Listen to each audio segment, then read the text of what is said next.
Eu vou começar contando um pouquinho da minha história. A parte de arquitetura, a formação, nossa, ela é muito voltada para questões teóricas. Isso daí é uma coisa que aconteceu comigo, acontece com a maioria das pessoas.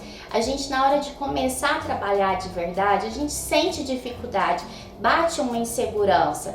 E comigo não foi diferente. Eu vou te contar um pouquinho da minha história, como que eu comecei.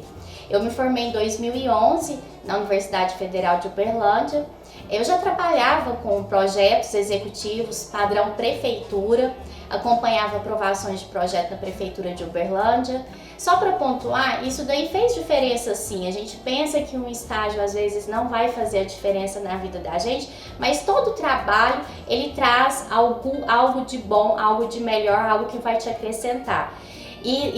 Durante essa fase que eu trabalhei prestando serviços de aprovação de projeto na prefeitura, eu já comecei a ver como os produtos eram entregues, como as pessoas, os arquitetos que atuavam no mercado de Uberlândia, como que eles faziam para entregar, como que eram as impressões, os trâmites burocráticos na hora de aprovar um projeto.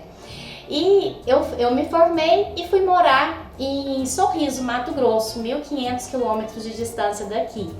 Para mim foi uma experiência maravilhosa, porque além de ter ganhado uma experiência de vida, que isso também acrescenta muito na vida de qualquer profissional, principalmente na arquitetura, que a gente lida com a vida de outras pessoas, você não está projetando simplesmente objetos, alguém vai utilizar aquilo dali. E lá em Sorriso, as residências eram maravilhosas, você convivia, eu conseguia visualizar nas ruas, né, uma arquitetura bem pensada com o entorno. E aquilo fez em mim despertar o que também vai despertar em você quando você conviver em um ambiente planejado. Aquela vontade de projetar e exercer a profissão e mudar a vida de alguém. Então, quando eu morei lá em Sorriso, eu comecei a procurar emprego inicialmente, mas logo eu descobri que eu estava grávida.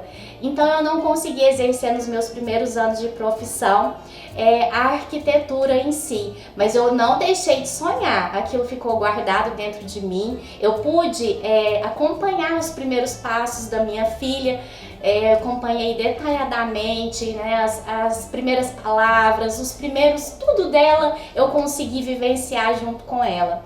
E quando ela completou 1 ano e meio, eu decidi voltar a trabalhar.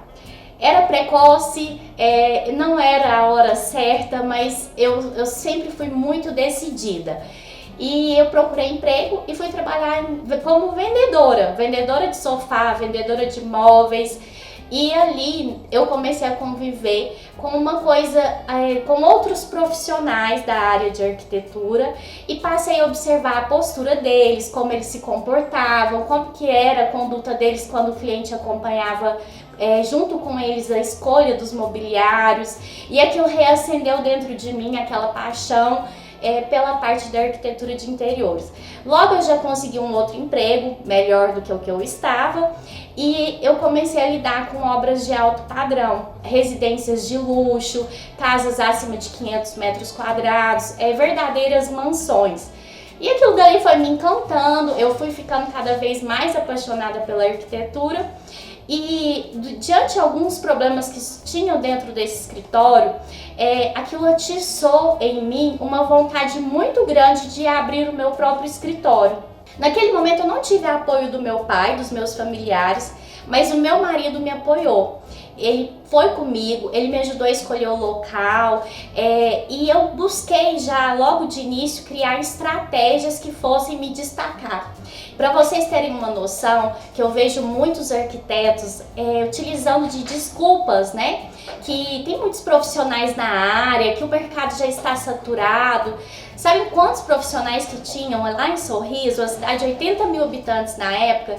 Nós tínhamos 80 profissionais cadastrados na prefeitura de Sorriso. Então era um profissional para cada 1.000 pessoas em uma cidade pequena, né?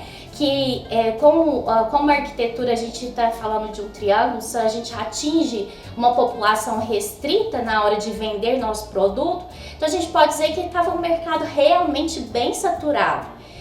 Mas eu não pensei duas vezes, fui abrir o meu negócio. Eu não tinha a mínima noção do que era negociar um aluguel, o que era implantar um projeto meu. Eu travei na hora de projetar meu espaço, mas eu criei coisas diferentes para aquele ambiente, uma sala de 20 metros quadrados, e tinha uma fachada muito bonita, trabalhei elementos vazados com paisagismo e chamou a atenção e eu consegui os meus primeiros clientes. Depois de morar em Sorriso, eu exerci minha profissão lá durante 6 meses. Meu marido resolveu retornar para Monte Carmelo, que era a minha cidade, e eu tinha as minhas objeções para esse retorno, mas eu vim com ele, vesti a camisa e resolvi voltar. Quando eu vim, como meu escritório lá, na hora que eu tava começando a engrenar, eu tive que interromper, eu vim pra cá meio que frustrada. Eu falei assim, eu não vou abrir meu escritório aqui de novo, pra depois eu me frustrar, pra depois eu desistir. Aí veio o apoio dos meus familiares. Meu pai virou pra mim e falou assim, minha filha, eu vou fazer uma proposta pra você. Seu pai resolveu fazer uma sala comercial aqui na frente da casa mesmo, e é você que vai fazer o projeto pro seu pai. Falei, pai, você tá aí querendo que eu abra o meu escritório de arquitetura e eu não vou exercer a profissão mais, eu já desisti. Não, esquece a arquitetura, faz o projeto pro seu pai, faz seu projeto aqui, mas pense em você, como se fosse para ser seu escritório mesmo. Eu me empolguei, fiz o projeto, escrito já no projeto Leda Maria Arquitetura, peguei o render bem bonitinho, mostrei pra ele, falei, pai, olha aqui, o que você acha? Ficou bonito? Minha filha, vai ficar ótimo, tô feliz de você conseguir projetar seu espaço. Aí fui colocar em prática, né, o meu projeto. Nós tivemos em torno de 2 meses de obra, e aí eu consegui realizar um sonho que estava dentro de mim, mas que eu não tinha percebido naquele momento. E nessa hora meu pai me ajudou muito. Mas eu vou confessar para vocês, não é fácil, não foi fácil. A única coisa que eu falo, não desista, continue sempre em um caminho e tenha um objetivo aonde você quer chegar. Que assim você vai conseguir realizar seus sonhos, você vai conseguir o principal, que é o que eu tenho todos os dias. Eu venho trabalhar e me sinto realizada, não só pelo sucesso, mas também pelo fato de eu estar realizando outros sonhos. O que me motiva a vir trabalhar todos os dias é a minha arquitetura, é eu vir trabalhar com gosto, com garra, com determinação. E é esse exemplo e é essa história que eu quero levar para vocês durante todo o curso.